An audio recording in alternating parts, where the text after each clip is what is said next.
Okay, I've got me another hiker here, and we're going to get his trail name and a little bit of information about him. Yeah, my name is Stax. Real name is Josh. I'm coming out here from Las Vegas. Originally from Allentown, Pennsylvania, and just coming out here to enjoy some of the Appalachian Trail. And you said Stax, S-T-A-C-K-S?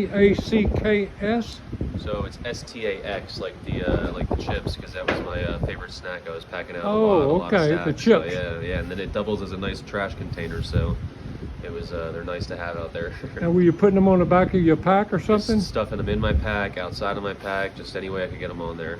When did your hike start? What date? Started on the 5th of March. Today's April 2nd, so I've been out almost a full month now. And Are you in a gap year or quit a job, or how did you able to come out here and do this? So I had left my job at the end of last year and just kind of bided my time. Didn't want to get into anything new because I knew I'd be coming out here. So just kind of patiently waited, and then the beginning of March, I just finally did the thing. What kind of work will you go back to? So that's still undecided. I don't know. I was doing financial work, and I don't know if I was really not enjoying it. So I don't know if I'll be going back to that. I'd really like to find something similar to where I can be outside and do something like this, whether it's out here, somewhere on the PCT, or just somewhere out west, like in Vegas. So I really don't have any plans when I get back to do anything. Now, how long did it take you to save enough money to do this? Probably a couple months. Had to sell a few things or possessions that I wasn't using anymore to kind of help get some extra cash on hand. So have a nice little stash there. But yeah, probably definitely at least took 6 months to a year to put away and not sacrifice other things. That's good. Now, is your family from Vegas, or did you grow up there? No, family's from Allentown, so I was Pennsylvania? First 18 years were Allentown, Pennsylvania, or first 20 years were Allentown, Pennsylvania, and then got out west of Vegas after college. So you're kind of walking back home to where you grew up.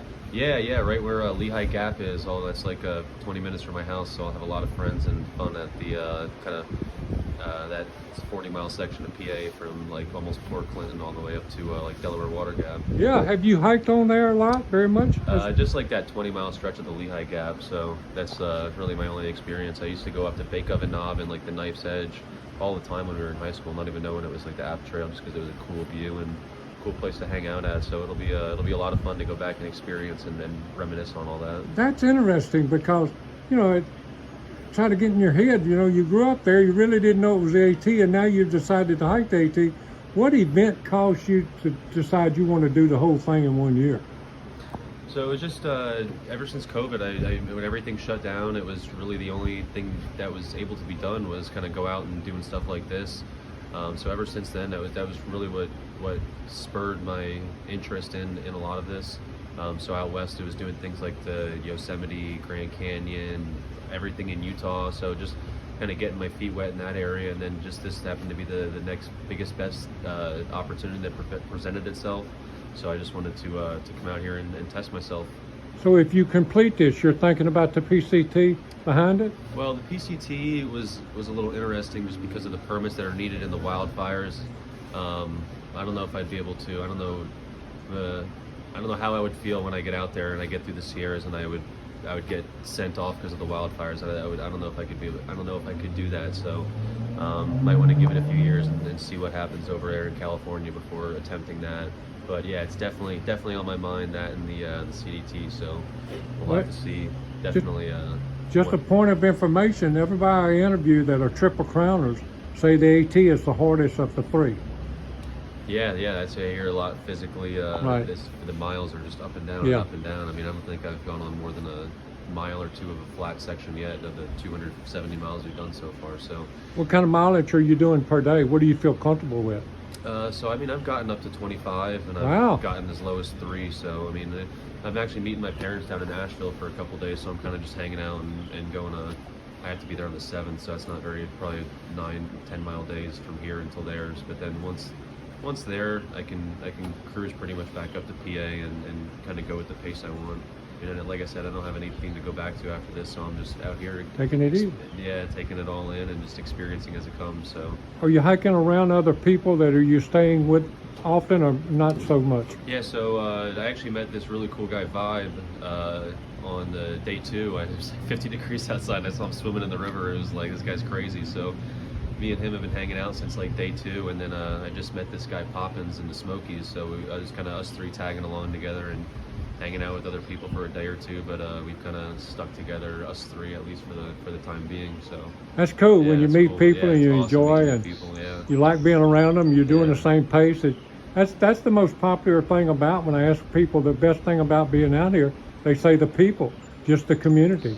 Yeah, I never would have I mean, you see all the stuff on YouTube of people saying that, but I mean, it's totally different being out here and actually experiencing, just meeting all these cool people. I'm and hearing glad everybody's story. I'm glad you put it that way, because Yeah. you're right. A lot of people say that on YouTube, and I'm curious about, you didn't think it would be as real as it is, No, I guess. yeah, it's as real as everyone says it is, and then some. It's something to definitely experience, whether you're a backpacker or not. I mean, I've heard already countless stories this year already of just people, I've never gone backpacking, I've only camped twice and this and that, and they're killing it. So I mean, you don't need to be like Bobby Backpacker to be out here Yeah. and have some fun. So Well, congratulations on how far you've come, and if somebody is watching this and they may get inspired by what you've said, tell me the one thing that you would tell them to think about before they come out here. I would just say don't have any reservations or preconceived notions. Just take things in as they come. I mean, the cold weather, the rain, the hot weather. I mean, it's all just the beautiful days, the bad days, the clear views, the foggy views. I mean, it's all part of the experience. I mean, you can't let some of that bad stuff get you down, because the good stuff is worth it.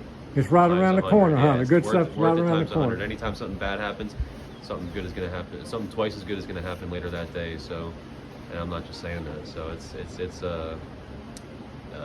definitely try and get out here and experience what you can, even if it's just a section. Okay, anybody you want to say hello to before we let you go? I'll say hi to my mom and dad. Hey, that always works. Yeah, that's Okay, well listen, God bless every step between here and Katahdin. Hope we get to see you up the trail and see how things are going up further north. absolutely for sure. Thank you for doing this.